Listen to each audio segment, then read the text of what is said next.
Krishna Padansa Ganalita Shri Vishakhanvitamscha Namo Vishnu Padaya Krishna Presthaya Bhutale Srimate Bhakti-vaibhava Swami Nityanamane Namaste Saraswati Deve Gauranga Charine Nirvishesh Shunyavadi Bhashyatya Deshatarine Shri Krishna Chaitanya Prabhu Nityananda Shri Advaita Vedanta Shri Vasadi Gaura Bhakta Vrinda Hare Krishna Krishna Krishna Hare Hare Hare Rama Rama Rama Hare Hare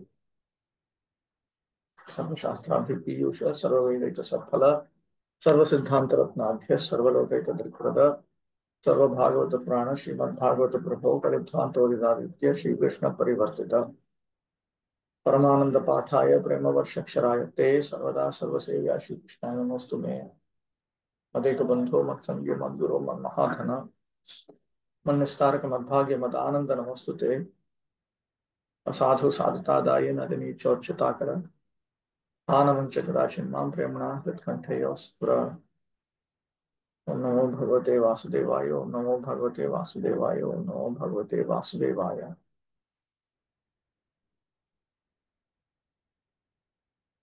1.12.3 to 1.12.13 3 तदिदं श्रोतुमिच्छामो गदितुं यदि मन्यसे ब्रूहि न श्रद्धानानां यस्य ज्ञानमदाक्षुकः. We all respectfully want to hear about him, Maharaj Parikshit, to whom Shukadeva Goswami imparted knowledge. Speak on this matter.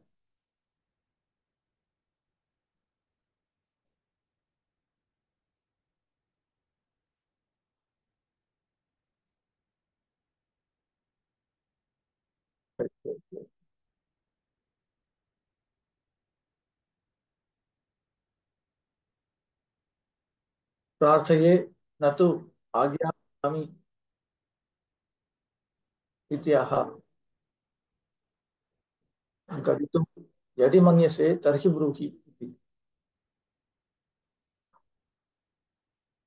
We are praying to you. If you think it appropriate, please speak to us about Maharaj Parikshit. We are not ordering. We are not ordering you.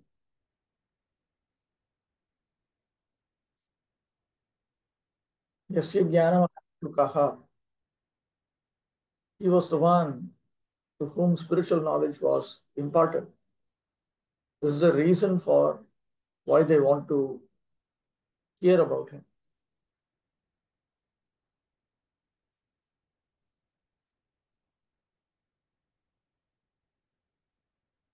Shukadeva Goswami imparted transcendental knowledge to Maharaj Parikshit during the remaining 7 days of his life, and Maharaj Parikshit heard him properly, just like an ardent student. The effect of such a bonafide hearing and chanting of Srimad Bhagavatam was equally shared by both the hearer and the chanter. Both of them were benefited. Out of the 9 different transcendental means of devotion service to the Lord prescribed in the Bhagavatam, either all of them or some of them or even one of them are equally beneficial if properly discharged. Maharaj Parikshit and Shukadeva Goswami were serious performers of the first 2 important items, namely the process of chanting and the process of hearing, and therefore both of them were successful in their laudable attempt. Transcendental realization is attained by such serious hearing and chanting and not otherwise. That's a type of spiritual master and disciple much advertised in this age of Kali. It is said that the master injects spiritual force into the disciple by an electrical current generated by the master, and the disciple begins to feel the shock. He becomes unconscious and the master weeps for his exhausting store of so-called spiritual assets. This is the famous pastime of Sri Ramakrishna, blessing Sri Vivekananda. Such bogus advertisement is going on in this age, and the poor common man is becoming the victim of such advertisement. We do not find such folk tales in the dealings of Shukadeva Goswami and his great disciple Maharaj Parikshit. The sage recited Srimad Bhagavatam in devotion, and the great king heard him properly. The king did not feel any shock of electrical current from the master, nor did he become unconscious while receiving knowledge from the master. One should not, therefore, become a victim of these unauthorized advertisements made by some bogus representative of Vedic knowledge. The sages of Naimisharanya were very respectful in hearing about Maharaj Parikshit because of his receiving knowledge from Shukadeva Goswami by means of emphasis, ardent hearing, attentive, sincere hearing. Ardent hearing from the bona fide master is the only way to receive transcendental knowledge, and there's no need for medical performances or occult mysticism or miraculous effects. The process is simple, but only the sincere party can achieve the desired result. Sincere, this is something that Prabhupada often uses. This is derived from Bhaktisiddhanta Saraswati Thakur's often used expression, nishkapata, non-duplicitous, non-diplomatic. That's the meaning of sincere.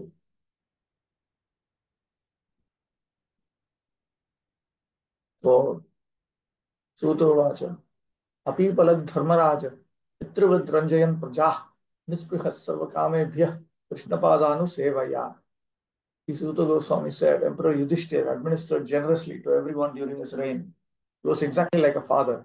He had no personal ambition and was freed from all sorts of sense gratification because of his continuous service under the lotus feet of Lord Sri Krishna. Nisprihasyapi rajyah Sri Krishnanugraha tadrik pautrah samajani.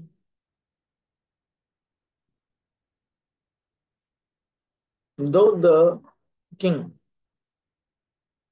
Yudhishthira, did not hanker for it, by the blessings of Sri Krishna,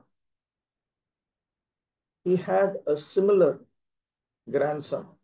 A similar grandson was born to him.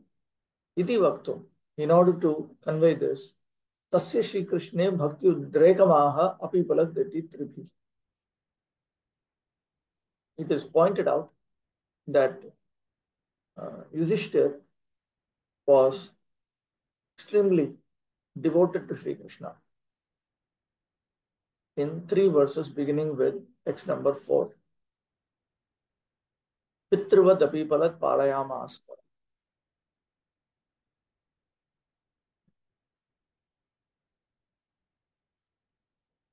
Yes.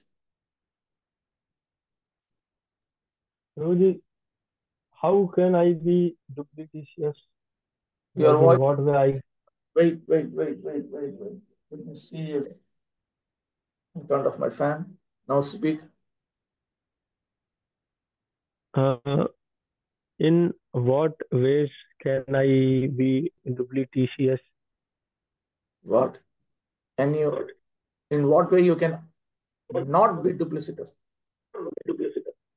No, I want to know how, in what ways I can act as being a duplicit, as a kapti. Like what being a kapti means. Means that you're dishonest. Like in what way? You're portraying yourself to be something that you're not. That is one way. There's so many ways. There are 100 different ways by which people can be dishonest. What is that? Okay. Pretending.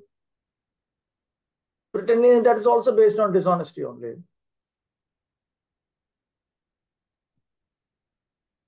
Okay. And And how can like... Yeah. No, bro, I'll ask later. Okay, bro. Tadrisha pautra prapto ragyah Krishna. Nothing, bro. Krishnanuraga eva karanam. Iti abhyuhayam tameva hatrivi.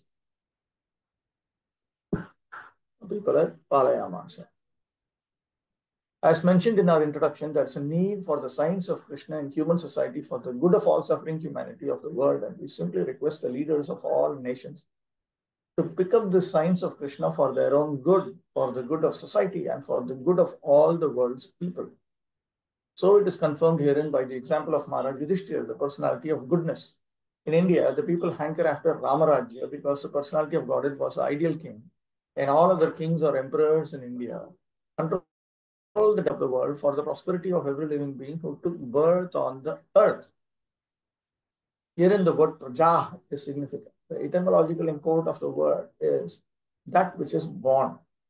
On the earth, there are many species of life, from the aquatics up to the perfect human beings, and all are known as prajas. Lord Brahma, the creator of this particular universe, is known as the Prajapati because he is the grandfather of all who have taken birth. Thus, praja is used in a broader sense than it is now used. The king is meant to protect all living beings, namely the aquatics, plants, trees, reptiles, birds, animals, and man. Every one of them is a part and parcel of the Supreme Lord. Bhagavad Gita 14.4. And the king, being the representative of the Supreme Lord, is duty bound to give proper protection to every one of them. This is not the case with the presidents and dictators of this demoralized system of administration, where the lower animals are given no protection, while the higher animals are given so-called protection. But this is a great science which can be learned only by one who knows the science of Krishna. By knowing the science of Krishna, one becomes the most perfect man in this world, and unless one has knowledge in this science, all qualifications and doctorate diplomas acquired by academic education are spoiled and useless. Maharaj Yudhishthira knew the science of Krishna very well, for it is stated here that by continuous cultivation of this science, or by continuous devotion service to Lord Krishna, he acquired the qualification to administer the state like a father. So it is because of his affection for Lord Krishna that he took care of the kingdom properly. And he did it like a father. The father is sometimes seemingly cruel to the sons, but that does not mean that the father has lost the qualification to be a father. A father is always a father because he always has the good of the sons at heart. The father wants every one of his sons to become a better man than himself. Therefore, a king like Maharaj Yudhishthira, who was the personality of goodness, wanted everyone under his administration, especially human beings, who have better developed consciousness to become devotees of Lord Krishna so that everyone can become free from the trifles of material existence. His motto of administration was all good for the citizens, for as personified goodness, he knew perfectly well what is actually good for them. He conducted the administration on that principle and not on the Rakshasi, demoniac principle of sense gratification. As an ideal king, he had no personal ambition, and there was no place for sense gratification because all his senses at all times were engaged in the loving service of the Supreme Lord, which includes the partial service to the living beings who form the parts and parcels of the complete whole. Those who are busy rendering service to the parts and parcels, leaving aside the whole, only spoil time and energy, as one does when watering the leaves of a tree without watering the root. If water is poured on the root, the leaves are enlivened perfectly and automatically. But if water is poured on the leaves only, the whole energy is spoiled. Maharaj Yudhishthira, therefore, was constantly engaged in the service of the Lord, and thus the parts and parcels of the Lord, the living beings under his careful administration, were perfectly attended with all comforts in this life and all progress in the next. That is the way of perfect management of state administration. 5 and 6. I'll take it up together. Sampadah kratavo loka, mahishi bhrataro mahi, jambudvipaathipatyam cha, yashascha tridivam gatam. News even reached the celestial planets about Maharaj Yudhishthira's worldly possessions, the sacrifices by which he would attain a better destination, his queen, his stalwart brothers, his extensive land, his sovereignty over the planet Earth, and his fame, etc.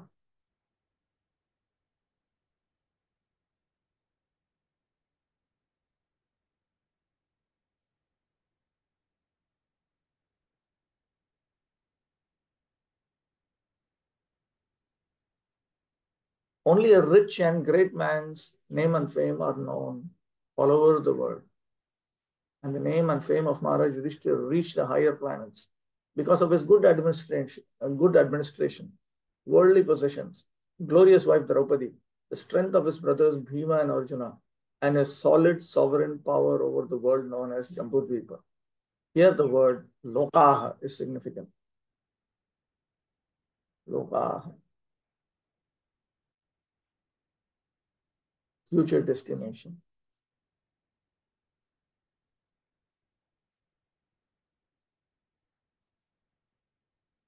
There are different lokas or higher planets scattered all over the sky, both material and spiritual.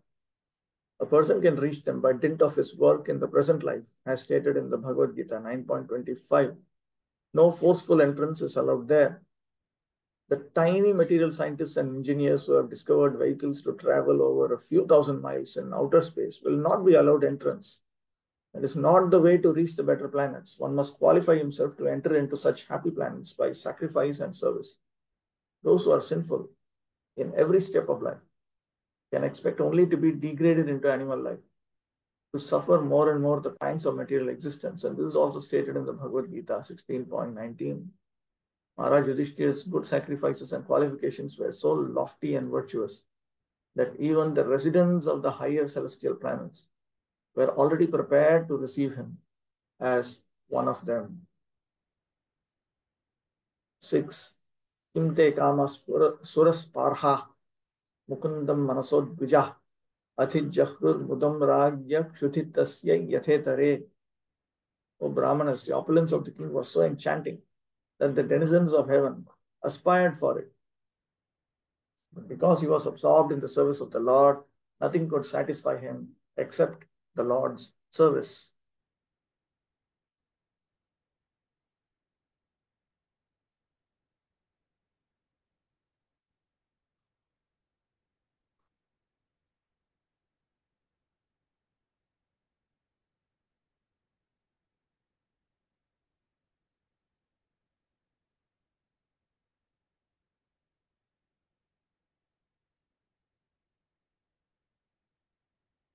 Kutitasya annaika manasaha yatha itare srakchandanadeha na kurvanti tadva. Just as a person who is hungry and he has only food in his mind, for such a person, garlands, sandalwood pulp, and so on. This is the standard symbol of sense enjoyment. Environmentally sustainable sense enjoyment. Garlands, sandalwood pulp, and so on do not provide satisfaction because he has something else in mind. So, like that, Yudhishthira also was fixed on Lord Mukunda Manasaha, of one who is already God conscious, absorbed in the service of the Lord.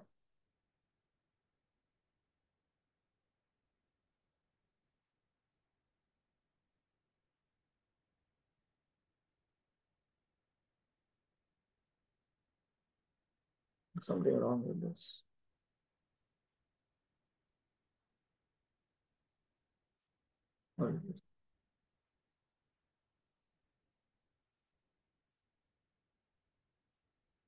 Mudam.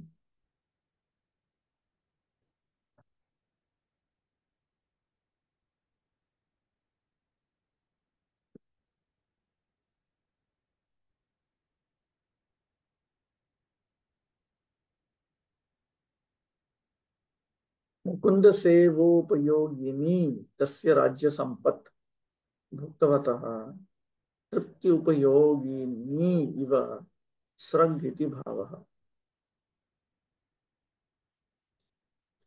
The implication is that prosperity of his kingdom that was useful for his service to Lord Mukunda, just as for a person who has already eaten garland is useful, like that. There are two things in the world which can satisfy living beings. When one is materially engrossed, he is satisfied only by sense gratification. But when one is liberated from the conditions of the material modes, he is satisfied only by rendering loving service for the satisfaction of the Lord. This means that the living being is constitutionally a servitor and not one who is served. Being illusioned by the conditions of the external energy, one falsely thinks himself to be the served. But actually, he's not the served. He's the servant of his senses and his lust, desire, anger, avarice, pride, madness, and intolerance. When one is in his proper senses, by attainment of spiritual knowledge, he realizes that he is not the master of the material world, but is only a servant of the senses. At that time, he begs for the service of the Lord and thus becomes happy without being illusioned by so-called material happiness. Maharaj Yudhishthira was one of the liberated souls. And therefore, for him, there was no pleasure in a vast kingdom, good wife, obedient brothers, happy subjects, and prosperous world. These blessings automatically follow for a pure devotee, even though the devotee does not aspire for them. The example set herein is exactly suitable. It is said that one who is hungry is never satisfied by anything other than food. Then Prabhupada uses this concept of hunger to explain Jaiva Dharma, the dharma of all jivas. The whole material world is full of hungry living beings. The hunger is not for good food, shelter, or sense gratification. Emphasis, the hunger is for the spiritual atmosphere. The hunger is for the spiritual atmosphere. Due to ignorance only, people think that the world is dissatisfied because there is not sufficient food, shelter, defense, and objects of sense gratification. This is called illusion. Although the living being is hungry for spiritual satisfaction, his hunger is misunderstood to be material hunger. But the foolish leaders cannot see that even the people who are most sumptuously materially satisfied are still hungry. And what is their hunger and poverty? Their hunger is actually for spiritual food, spiritual shelter, spiritual defense, and spiritual sense gratification. These can be obtained in the association of the Supreme Spirit, Lord Shri Krishna. And therefore, one who has them cannot be attracted by the so-called food, shelter, defense, and sense gratification of the material world, even if they are relished by the denizens of the heavenly planets. Therefore, in the Bhagavad Gita 8.16, it is said by the Lord that even in the topmost planet of the universe, namely the Brahmaloka, where the duration of life is multiplied by millions of years by earth calculation, one cannot satisfy his hunger. Such hunger can be satisfied only when the living being is situated in immortality, which is attained in the spiritual sky, far, far above Brahmaloka, in the association of Lord Mukunda, the Lord who awards his devotees the transcendental pleasure of liberation. 7. Matur garbhat gato veeras sartada bhrigunandana tadarsha purusham kanchit dakhyamanaustra tejasa. Son of Bhrigu, Shaunaka. When the child Parikshit, the great fighter, was in the womb of his mother Uttara and was suffering from the burning heat of the Brahmastra thrown by Ashwatthama, he could observe the Supreme Lord coming to him.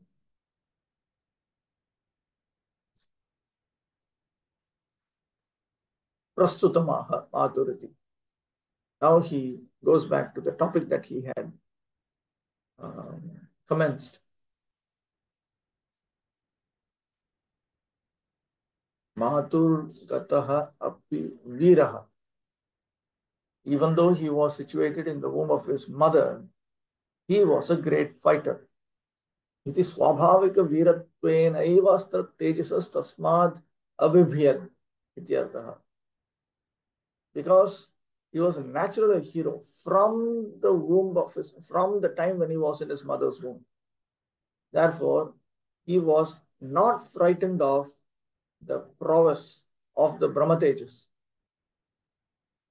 Tadarsheti tan mano nayanabhyam bhagavad rupe eva swa vishaya grahana arambha pratamataha kritaha iti bhavaha.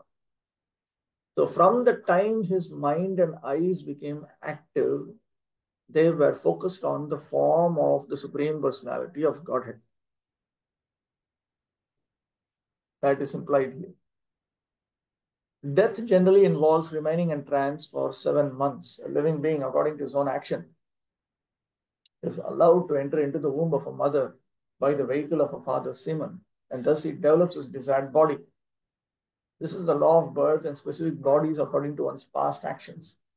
When he is awake from trance, he feels the inconvenience of being confined within the womb, and thus he wants to come out of it, and sometimes, fortunately, prays to the Lord for such liberation. Yes. What does this mean that death means remaining in trance for 7 months? It means that he is in state of unconsciousness for 7 months. So when somebody dies, it is only for 7 months. No. First of all, this is only general, and it involves remaining in trance. It is not that the state of death itself is remaining in trance for 7 months, but it involves after one dies and he is properly punished, and then when he gets the next human birth, then at that time he is put in a state of unconsciousness for 7 months. Human birth or any birth? Huh? Human birth or birth in any species? That I don't know. I do not know. I haven't come across Vedic scriptures which describe the psychology of the living entities inside the wombs of their animal mothers. But at least human beings. At least human beings.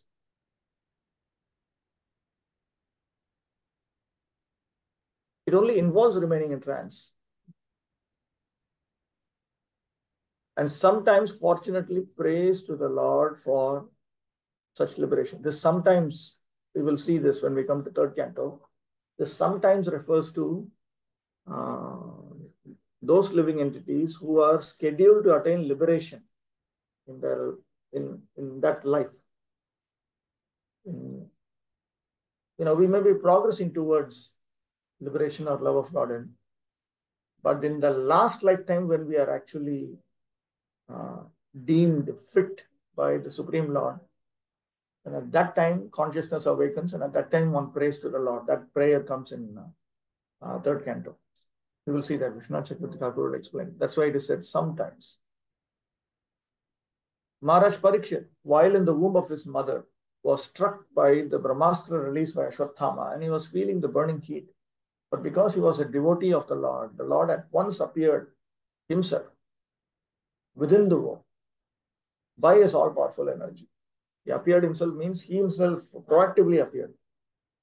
And the child could see that someone else had come to save him. Even in that helpless condition, the child Parikshit endured the unbearable temperature due to his being a great fighter by nature. And for this reason, the word Viraha has been used.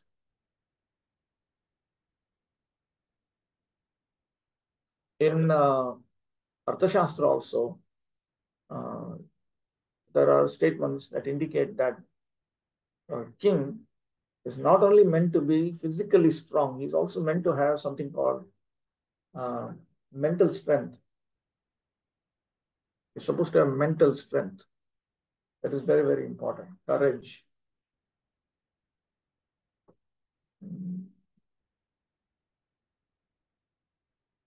Dadarsha Purusham Kanchit iti Garbhastha eva Vamadeva vat Krishnan Nikhatam Mano Netro Bhut iti Bhavaha. So like Vamadeva, Parikshit Maharaj also saw the Supreme Lord from the time when he was in his mother's womb.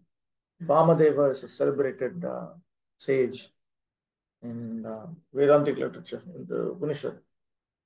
He also saw the Supreme Lord when he was in his mother's womb.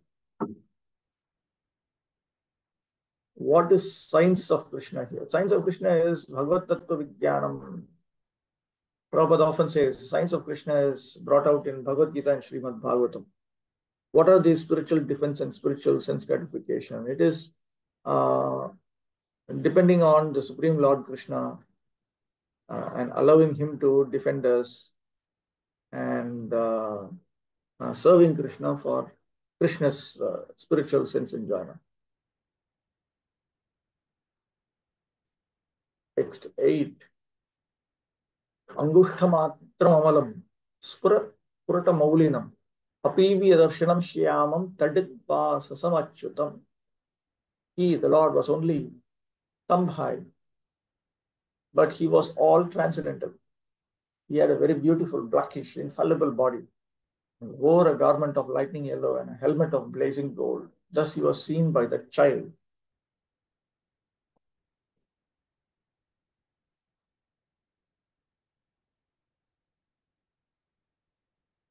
Puratam suvarnam spuran puratamaulir yasyastiktam brihyadibhyastede.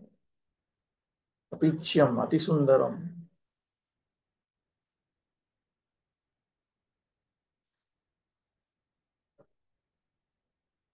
Here I have Apivya. Must be Apivya, not Apivya. Why is it C? Typing mistake. C and V are close in the keyboard. Apivya. Atisundaram Vishyate Darshanam Rupam Yasyartam. Yatam. Tadidvad Vasafi Yasya. Ishyamam Iticha Padabhyam. Vidyud Yukta Meghopama Suchitta.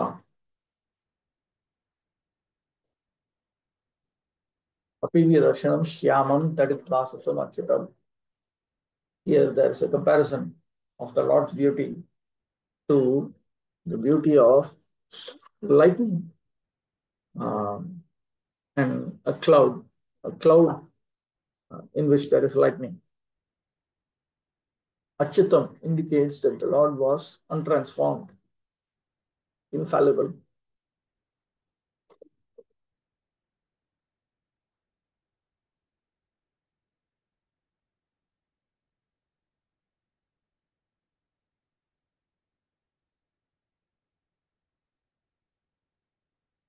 The Supreme Lord was situated within the space of the womb. So therefore, the measurement of the womb has now been metaphorically referred to as the measurement of the Supreme Personality of Godhead here. In reality, even in such a place, by his inconceivable potency, his actual measurement was perceived by Parikshit Maharaj. It will be later mentioned that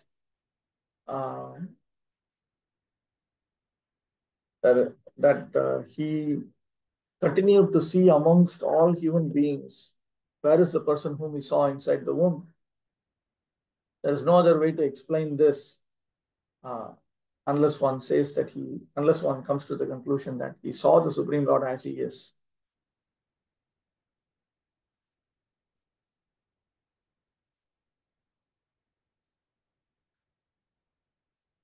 Bhushitam Ekaha, Brahmastra Davanala Dashyamana Parikshit Kalabha Pranaya.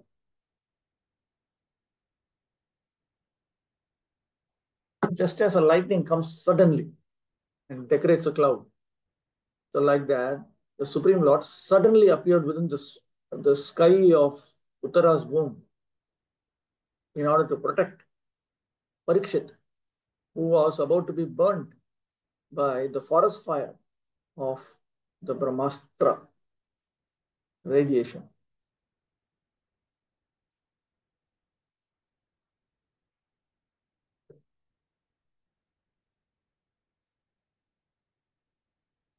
Bhakti Vidya Bhushan says that Parikshit actually saw by the Lord's inconceivable potency that manifestation of Lord Krishna who is seen by Yudhishthira and others. Otherwise, why would Parikshit, when he looks at every human being, why would he look for, is this Krishna? Is this the one that I saw? Because if he had seen a thumb-sized Lord in reality, if he had actually seen like that, then he would have been looking at only thumb-sized objects to see if they resemble, if that is the one that he saw. Rather, he saw the Lord exactly the way Yudhishthira and others saw. Nahi naraloke angushtamatra kashyadasti. In the world of human beings, there's no human being who is of the size of a thumb.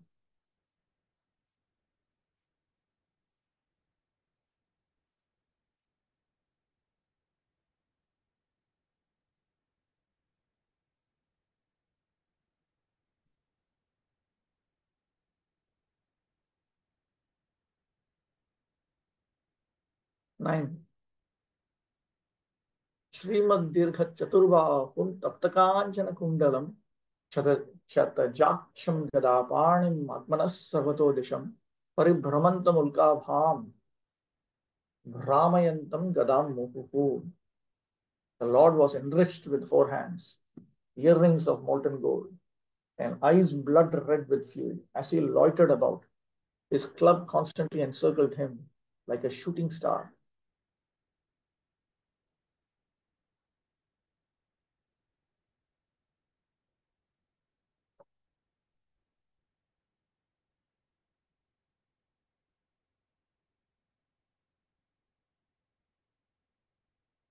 Aho mad bhaktasyapi garbhe astrapida iti krodhad iti bhava. The Lord's eyes were blood red with fury. What was he angry about? That is explained by Srila Sridhar Swami. He was angry that even my devotee has to experience the torment of weapons in the womb.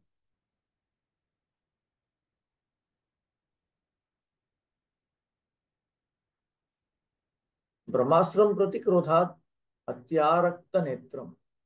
He was specifically angry at the Brahmastra that had come to attack him.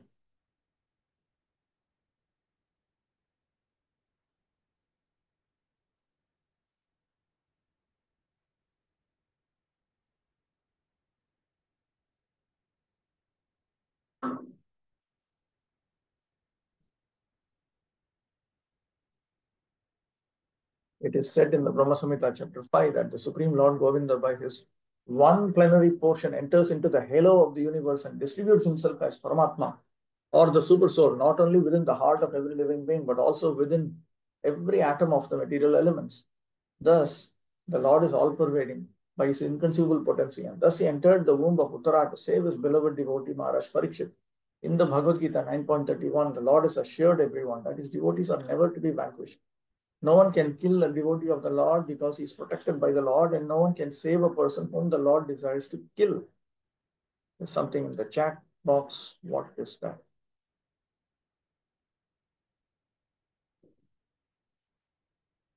What is this? What is this quote here? This is, I don't remember reading this in today's portion. This is not the case with the presidents and dictators of this demoralized system of administration, where the lower animals are given no protection while the higher animals are given so-called protection. The lower animals are subhumans, higher animals are humans.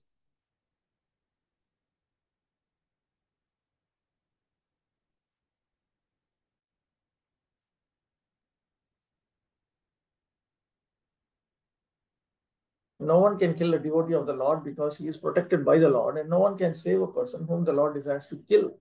The Lord is all powerful, and therefore he can both save and kill as he likes. He became visible to his devotee Maharaj Parikshit even in that awkward position in the womb of his mother, in a shape just suitable for his vision. The Lord can become bigger than thousands of universes and can become smaller than an atom. At the same time, merciful as he is, he becomes just suitable to the vision of the limited living being. That he is unlimited means he is not limited by any measurement of our calculation. He can become bigger than what we can think of, and he can become smaller than what we can conceive.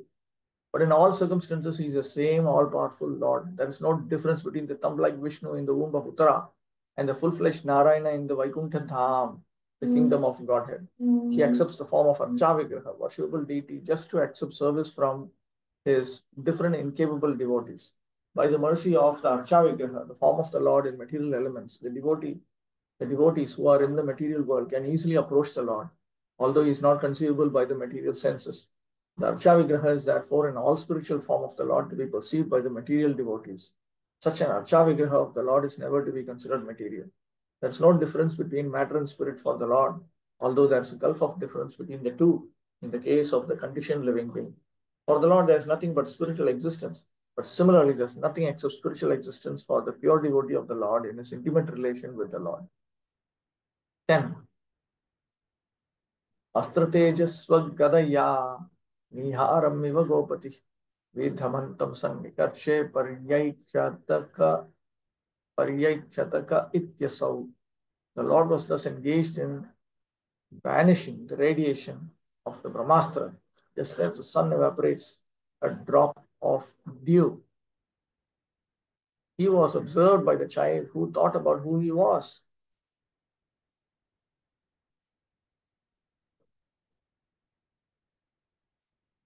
The child was thinking, who is this person who's protecting me?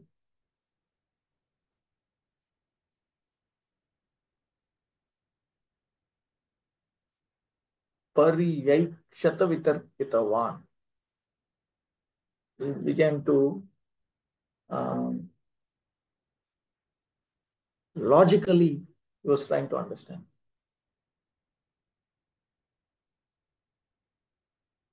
Who is this person?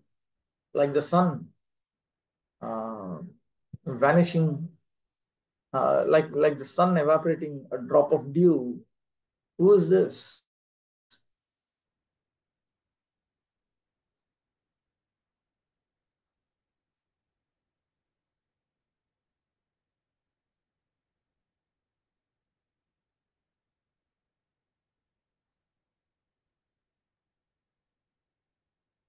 Who is this person? I feel like a hero in a heroic manner. He is protecting me.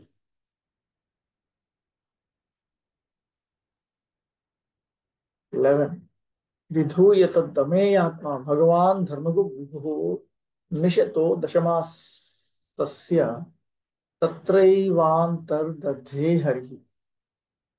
While thus being observed by the child, the Supreme Lord Personality of God is the super soul of everyone and the protector of the righteous at once disappeared, although he is dressed by all directions and is unlimited by time and space.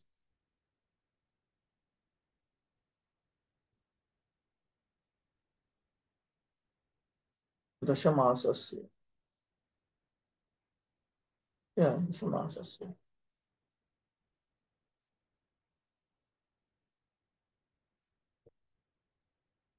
Amayatma. What is that?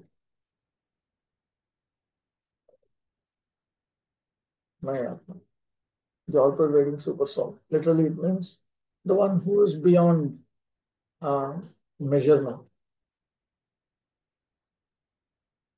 How he removed the glare of the Brahmastra was beyond the logical comprehension of the observer.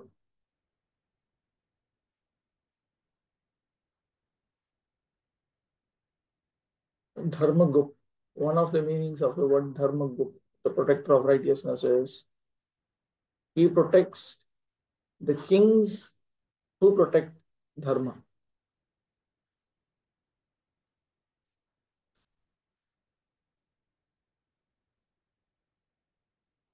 Parikshit was 10 months.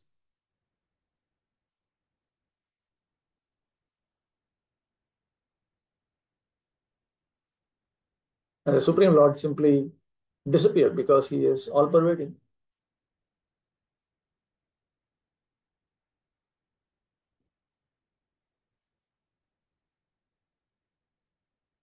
He did not physically move away, he just disappeared from that spot.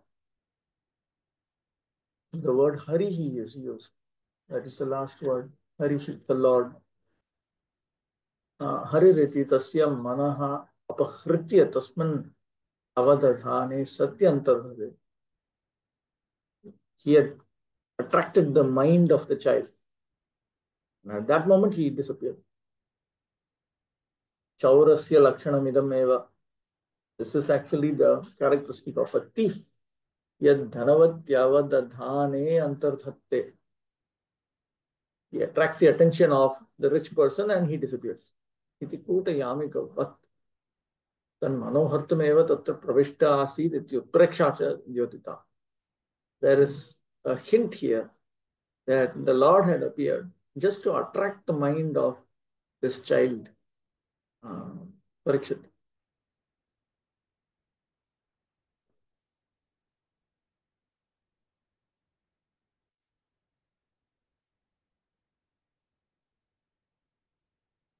Dharmagup, Swabhakta Vatsalya Dharma Palakaha.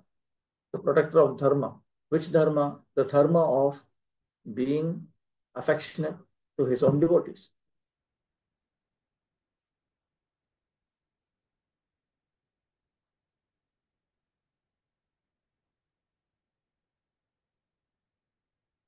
This would need to be split in a different manner, because here the 6.1 all refers to, the 6.1 refers to Parikshit, Nishitaha, Shashti Ekavachana. The Prathamantas, 1.1, Amayatma, Bhagavan, Dharmago, Vibhuhu, Harihi, these refer to Krishna. But Nishitaha and Dashamasasya refer to Parikshit. I think that Prabhupada is referring to, he's splitting this in a different manner. I would say,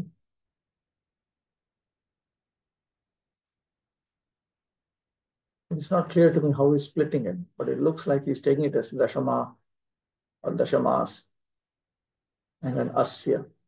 Asya can still be taken to refer to Parikshit, and Dashamas can be taken as one who is dressed in all directions.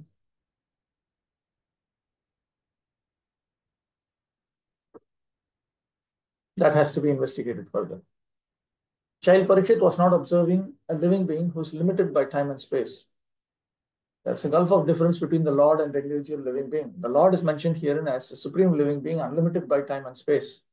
Amayatma, Vibhuhu. Every individual living being is limited by time and space. Even though a living being is qualitatively one with the Lord, quantitatively there's a great difference between the supreme soul and the common individual soul. In the Bhagavad Gita, both the living beings and the supreme being are said to be all-pervading. Yena sarvamidam tatam. Yet there's a difference between these two kinds of all-pervasiveness. A common living being or soul can be all-pervading within his own limited body, but the supreme living being is all-pervading in all space and all time. A common living being cannot extend its influence over another common living being by its all-pervasiveness, but the supreme soul, the supreme super soul, the personality of God, is unlimitedly able to exert its influence over all places and all times and over all living beings. And because he is all-pervasive, unlimited by time and space, he can appear even within the womb of the mother of child Parikshit. He is mentioned herein as a protector of the righteous, Dharmagupta. Anyone who is surrendered to the Supreme is righteous, and he is specifically protected by the Lord in all circumstances. The Lord is the indirect protector of the unrighteous also, for he rectifies their sins through his external potency. The Lord is mentioned herein as one who is dressed by the 10 directions. This means that the Lord, dressed by the garments of the 10 sides up and down, is present everywhere and can appear and disappear at his will from everywhere and anywhere. His disappearance from the sight of the child Parikshit does not mean that he had appeared on the spot from any other place. He was always present there. And even after his disappearance, he was there, although invisible to the eyes of the child. This material covering of the effulgent firmament is also something like a womb of the mother nature. And we are all put into the womb by the Lord, the Father of all living beings. He is present everywhere, even in his material womb of Mother Durga, even in this material womb of Mother Durga. And those who are deserving can see the Lord.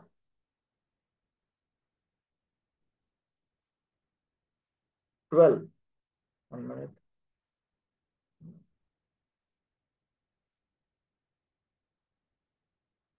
ततः सर्वगुणोदर्पे सानुकूल ग्रहोदये जज्ञे वंशधरः पाण्डोर्भूयः पाण्डुरिवौजसा. Thereupon, when all the good signs of the zodiac gradually evolved, the heir apparent of Pandu, who would be exactly like him in prowess, took birth.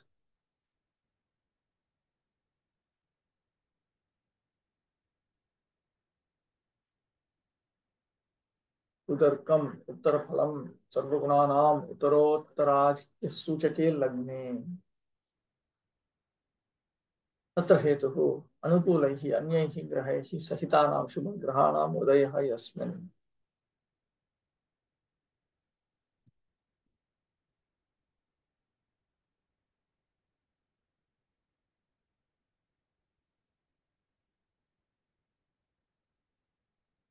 Astronomical calculations of stellar influences upon a living being are not suppositions, but are factual as confirmed in Srimad Bhagavatam. Every living being is controlled by the laws of nature at every minute.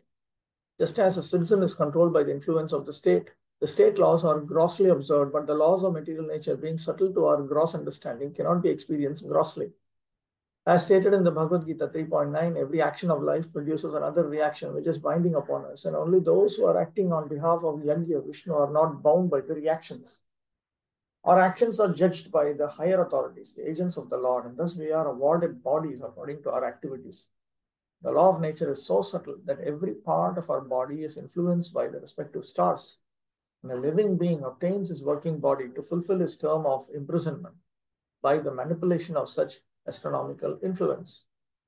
A man's destiny is therefore ascertained by the birth time constellation of stars, and a factual horoscope is made by a learned astrology. It is a great science, and misuse of a science does not make it useless.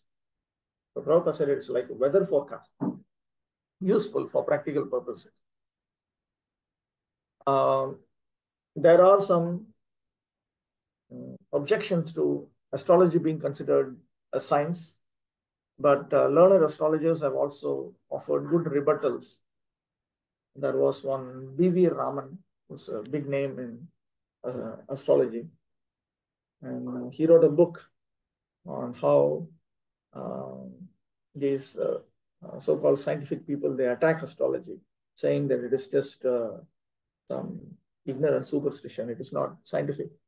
And then he gives one very interesting argument that he says, just as in allopathic medicine or in other branches of modern science, there are a number of predictions that are brought out. Now, these predictions are not fulfilled 100% of the time, but nevertheless, these branches of education are considered to be scientific. So he says, same way, astrology is also a science. Just as no doctor is perfect, no astrology may be perfect. And just as still doctors are valued, astrologers should be valued. To whatever extent a doctor is good, to that extent he is meant to be valued. So like that, to whatever extent an astrologer is good, to that extent he is meant to be valued. Maharaj Parikshit, or even the personality of Godhead, appears during certain constellations of good stars, and thus the influence is exerted upon the body, thus born at an auspicious moment. The most auspicious constellation of stars takes place during the appearance of the Lord in this material world, and it is specifically called Jayanti, a word not to be abused for any other purposes. Maharaj Parikshit was not only a great Kshatriya emperor, but also a great devotee of the Lord. Thus, he cannot take his birth at any inauspicious moment. As a proper place and time is selected to receive a respectable personage, so also to receive such a personality as Maharaj Parikshit was especially cared for by the Supreme Lord.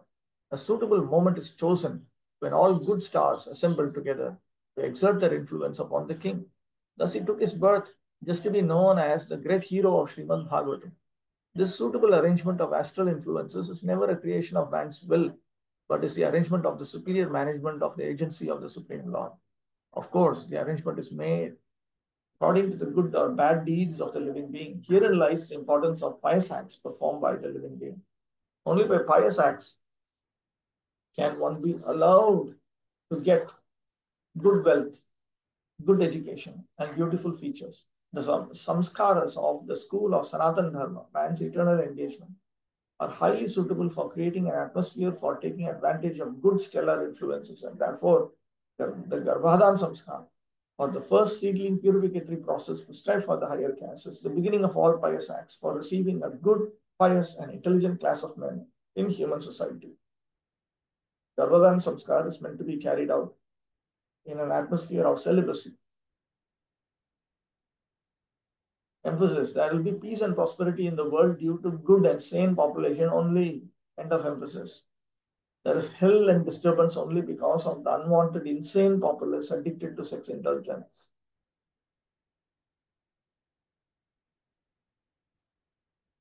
(13)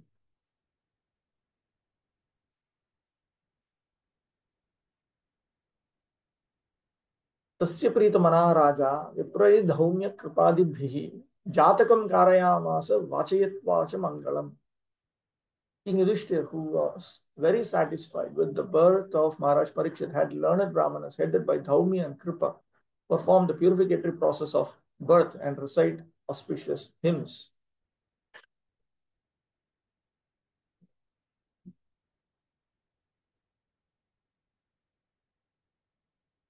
Pachayitvacha Mangalam.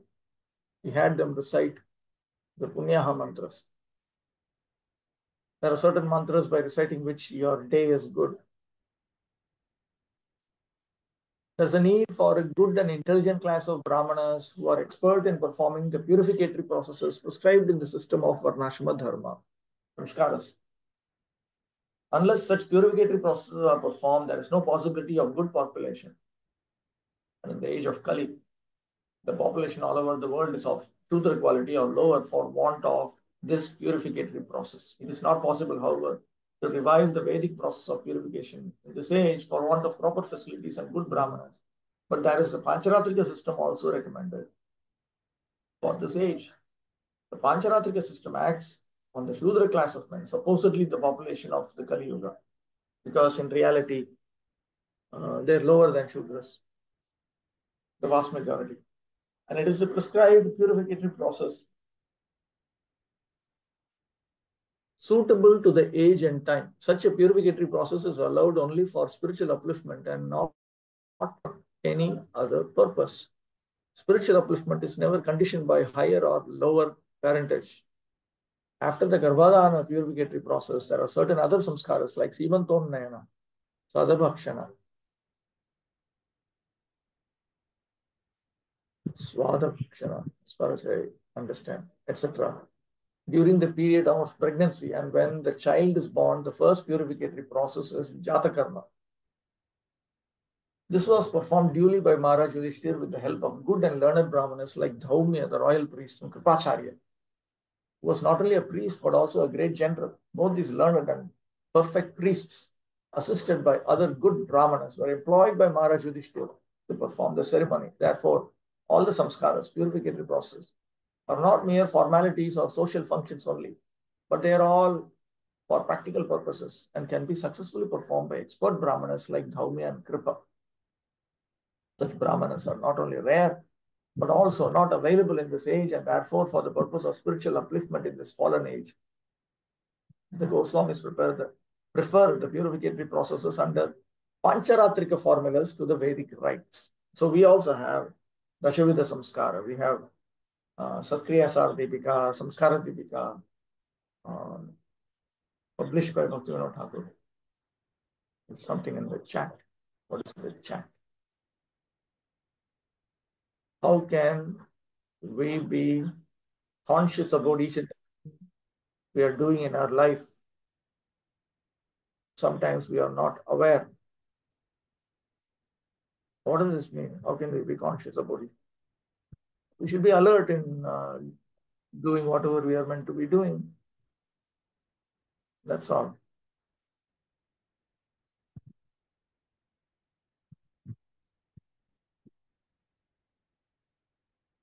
Being conscious about each and everything means that we should be alert in life. That's all. We are not God. We're not the super soul. So that's not the point. But the point is that we should be alert, be careful. Kripacharya is the son of the great Rishi Sharadvan and was born in the family of Gautama. The birth is said to be accidental. By chance, the great Rishi Sharadvan met Janapati, a famous society girl of heaven, and Rishi Sharadvan discharged semen in two parts. By one part, a male child, and by the other part, a female child, were immediately born as twins. The male child was later on known as Kripa, and the female child was known as Kripi. Maharaj Shantanu, while engaged in the chase in the jungle, picked up the children and brought them up to the Brahmanical status by the proper purificatory process. Kripacharya, Kripa, more respectfully referred to as Kripacharya, later became a great general like Dronacharya, and his sister was married to Dronacharya. Kripacharya later on took part in the battle of Kurukshetra and joined the party of Duryodhana. Kripacharya helped kill Abhimanyu, the father of Maharaj Parikshit, but he was still held in high in esteem by the family of the Pandavas due to his being as great a Brahmana as Dronacharya. Kripacharya also helped in the massacre of the last night's massacre, comes in South Parva, Mahabharata, when Ashwatthama he was empowered by Lord Shiva, and not only he killed the 5 sleeping sons of the Pandavas, but he also created a general mass destruction. And if I remember correctly, Kripacharya was posted at one of the entrances, and whoever would come out, he had to kill them. So he was doing that also. When the Pandavas were sent to the forest after being defeated in the gambling game with Duryodhana, Dhritarashtra entrusted the Pandavas to Kripacharya for guidance. After the end of the battle, Kripacharya again became a member of the royal assembly, and he was called during the birth of Maharaj Parikshit for recitation of auspicious Vedic hymns to make the ceremony successful. Maharaj Yudhishthira, while quitting the palace for his great departure to the Himalayas, entrusted Kripacharya with Maharaj Parikshit as his disciple, and Yudhishthira left home satisfied because of Kripacharya's taking charge of Maharaj Parikshit. The great administrators, kings and emperors were always under the guidance of learned Brahmanas like Kripacharya, and thus were able to act properly in the discharge of political responsibilities. Okay, so I'll stop at that. 14 starts with the next session. Achyutanam Prabhu. Guruji, Kripacharya is What? by purificatory process, he is made a Brahmana, and then Pandavas also respect them on the level of Brahmana as Dronacharya. Then why he is fighting and killing? Why? Brahmanas are allowed to participate in wars. Those in higher varnas can take up activities of the lower varnas.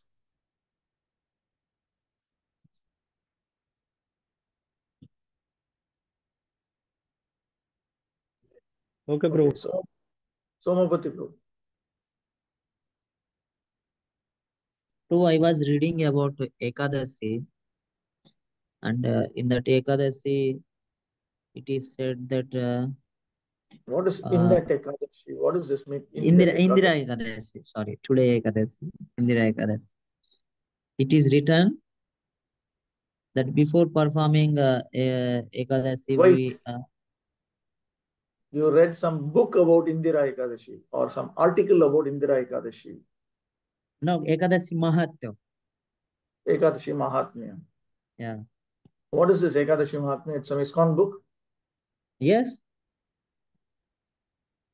Actually, we follow in our ISKCON Ekadasi Mahatmya book is there in Bengali.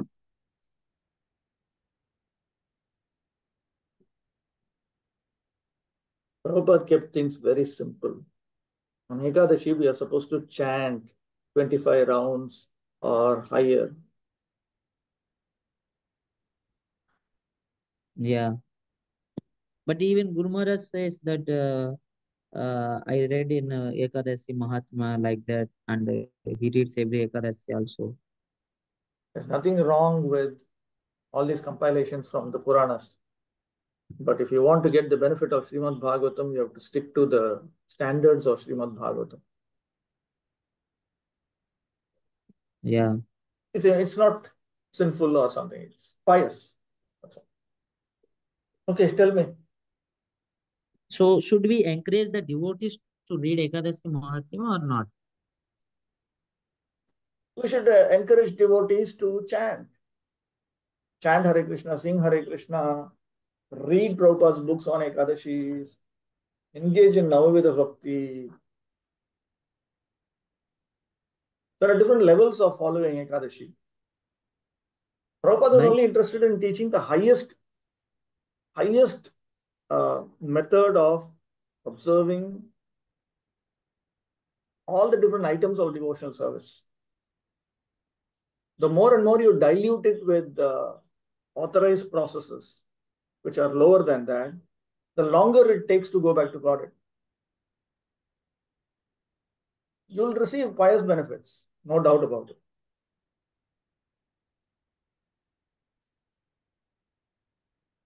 Yeah. So different levels of Ekadasi means, Prabhu? On Ekadashi is actually meant for Govinda Smaranam, meant for remembering Lord Govinda. That is the main point. It is not, there are so many ceremonies for Ekadashi. The Madhvas, they follow Ekadashi, Nirjala, always. We hear about one sannyasi who even died on Ekadashi, even though the doctor told him, if you do Nirjala, you'll die. He said, great, let me die. And he died, actually.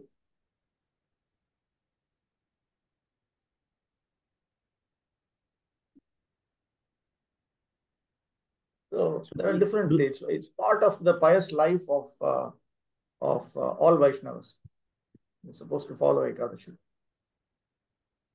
But the central feature that is highlighted by Prabhupada is this is the point. Now with the bhakti. In Prema Vivarta also there's a description of how Lord Chaitanya observed Ekadashi in Jagannath Puri.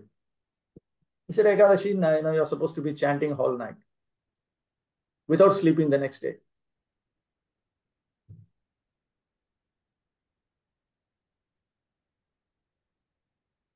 Yeah. So Prabhu never encouraged you to do this Nirjala Ekadasi like this? No. In general, no. If we are supposed to give up all kinds of eating, so whatever extent is possible, and we are supposed to increase the ability to give up these. These are all very important, very, very important. But Yeah, if you cannot sustain yourself, then you are allowed to eat. But the main thing is not just avoiding this or avoiding that. The main thing is to chant more. The main thing is to chant more. There are some gurus who even directly order at the time of initiation. Gopal Krishna Maharaj would order at the time of initiation itself. Chant 16 rounds every day, 25 rounds on Ekadashis, and on major festivals. Minimum. Prabhupada was asked this also. And Prabhupada said, why only 25 rounds? Why not chant whole day and whole night?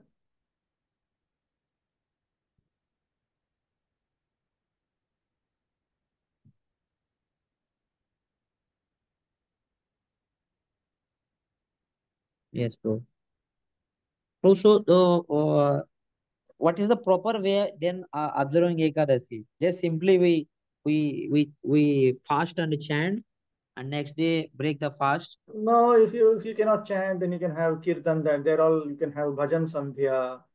There's so many things you can do. You can have. There are devotees who do all these things. They organize in their temple every Ekadashi. They'll have special kirtan, special classes, different things they do. The whole idea is Ekadashi is meant for more intense engagement in devotional service. Devotional service, by the way, means the 64 items of sadhana bhakti, not simply doing whatever the ISKCON authority keeps telling you. Like? We don't need to discuss that, but devotional service means what Rupa Goswami says is devotional service. Chanting Hare Krishna is devotional service. Reading Bhagavatam is devotional service. Right now, we are all doing devotional service.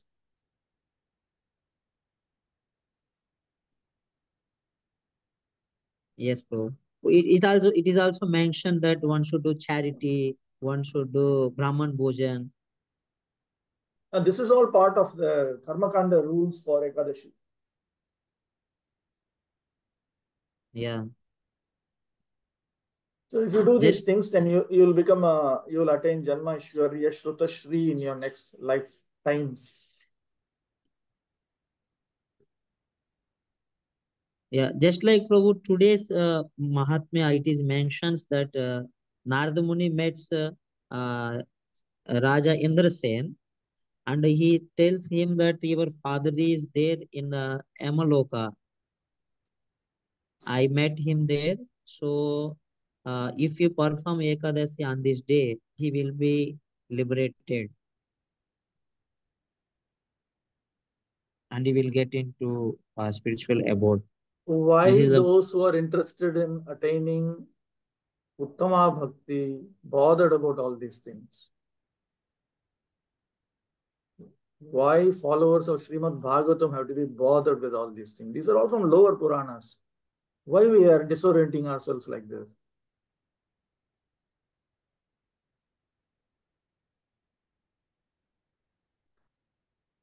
Should we just be clear? We joined the association of devotees.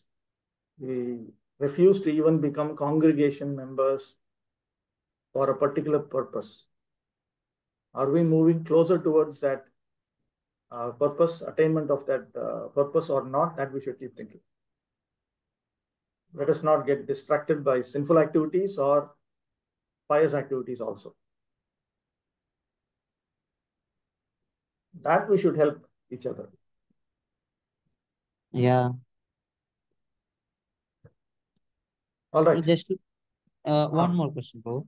Just like Guru Maharaj also encourages that congregational devotees, actually, I'm saying that you can do Ekadasi for your family members. It will benefit. These are all pious activities. These are all pious activities. Yeah. Pious activities are better than sinful activities. And better than pious activities are spiritual activities. Bhakti Yoga is the topmost spiritual activity.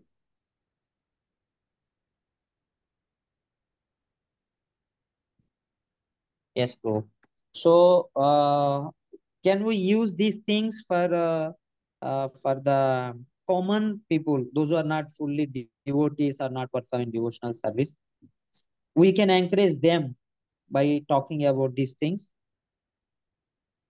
Or dialectic Bhakti Yoga, we can talk.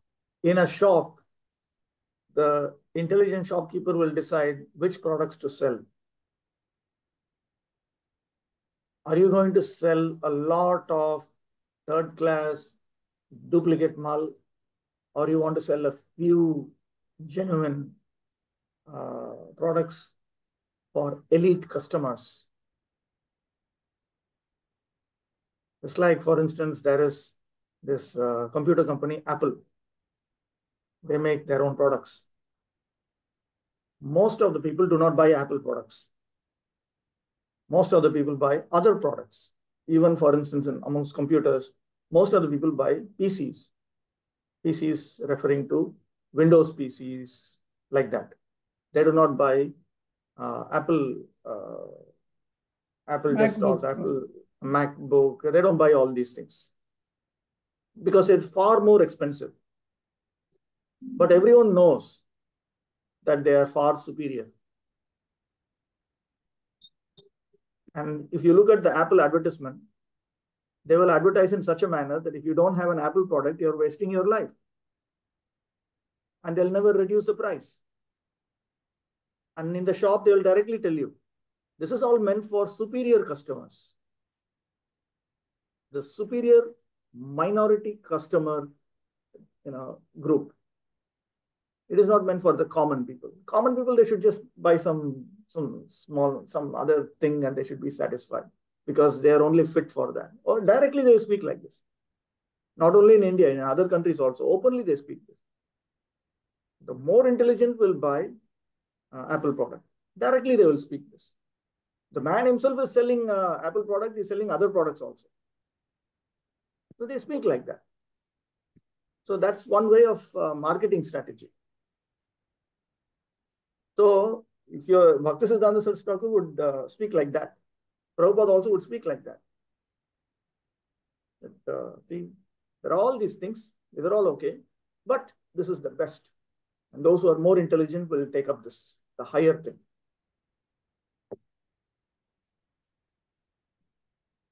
Let us not get disoriented by ISKCON itself.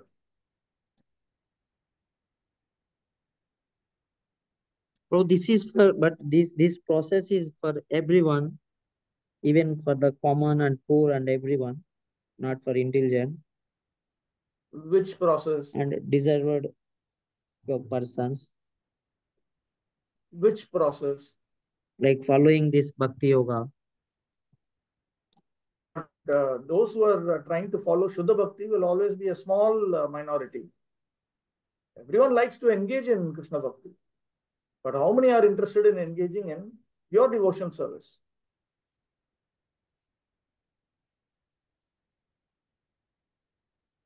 How many are interested in giving up desires for Dhanam, Janam, Sundarim, Kavitam? That is all small minority. So it is that small minority that needs to be given more attention. The vast majority, it's like a consolation prize. The congregation is there, okay, it's all right. There's nothing glorious about that. More important are how many are how many are convinced about Uttama Bhakti and who want to give up even family life, accept the hard life of a Grihatyagi and continue to go through that hard life until they attain sadhana siddhi in Bhakti Yoga. These people have to be given more attention. They are the rank and the rest are the bank. Prabhupada's formula for congregation was very simple. You should give 50% of your earnings to ISKCON.